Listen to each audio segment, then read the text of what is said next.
Steve here with Alloyed RPG. In this video, we'll be talking about character creation. More specifically, how we go from this to this.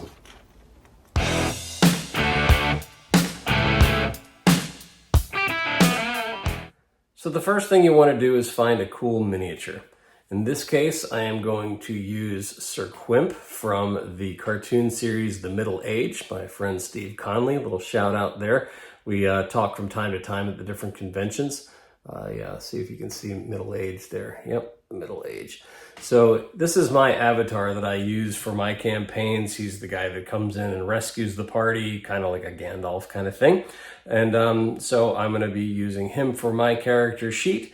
And what you want to do first is start with the unpainted mini. So it's a lot harder to do this process when the miniature is painted. I'll show you what happens in the next stages in Photoshop and you'll see why. So first thing I'm going to do is set up my backdrop. I am going to have a white background and bottom because that's going to leave the background of this character photo mostly white, which is going to help me out a lot when we get to the Photoshop stage. So you're gonna want your lighting kind of facing forward so you don't get too many shadows.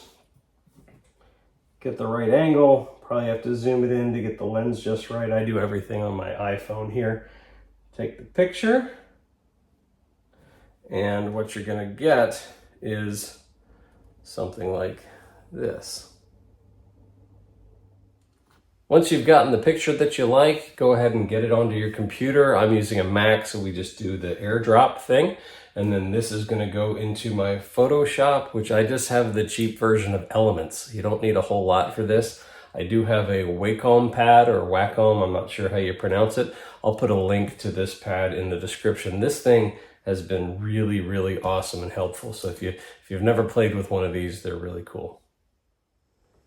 Now for this part, I will try to stay out of the way as best I can. But the first thing I'm going to do is resize and crop the picture. So we're going to go ahead and crop out all the stuff that I don't want. Probably this bottom pedestal, all of that. I want to make sure I get everything here, and then I'll go ahead and crop it.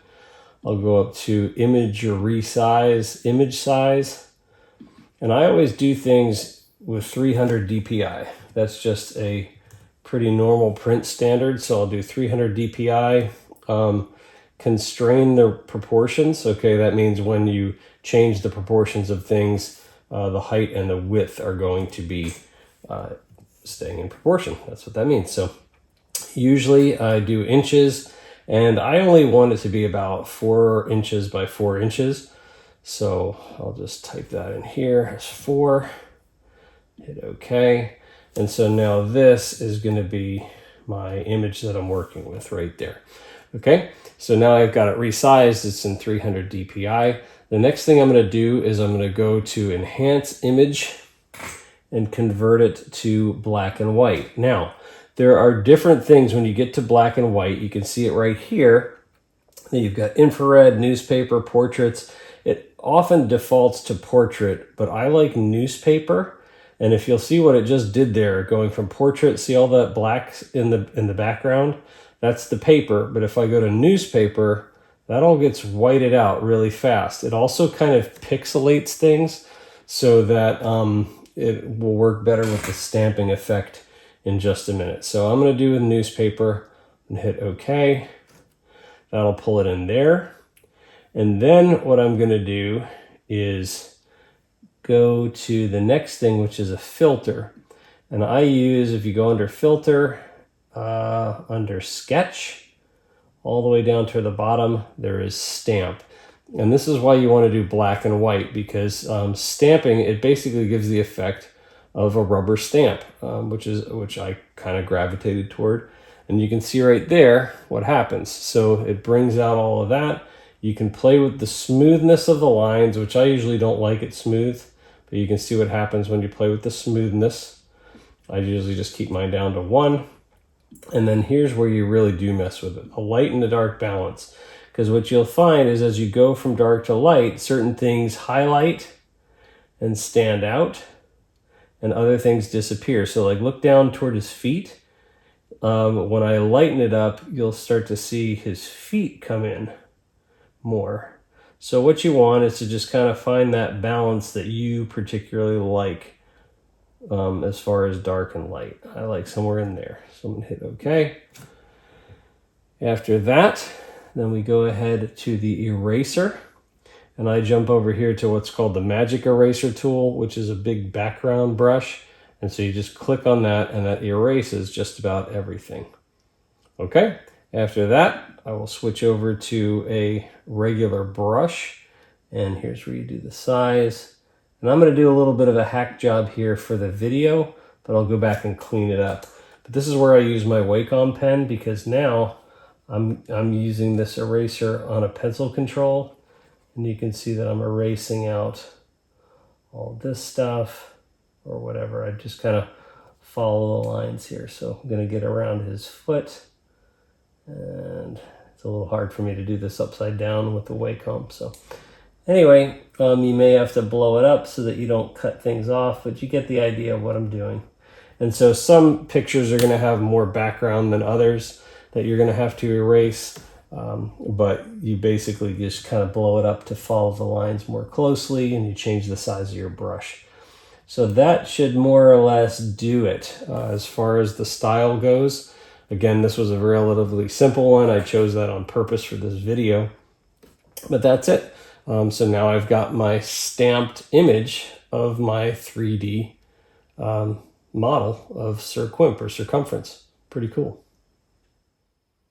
When the image is finished and how we like it, we can then import it to our character sheet or to a campaign setting, whatever we want to do with it. And that's pretty much the signature look for characters in Allied RPG.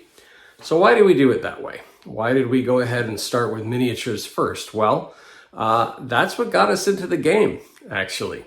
For years and years, tabletop was tabletop. I know everything's digital now, but there are a bunch of us who are still really hands-on. We love the miniatures. They still inspire us. We love to paint them. We like to just have them on the table. And it was always a little bit frustrating that we would create a character and then we'd look for the mini, you know?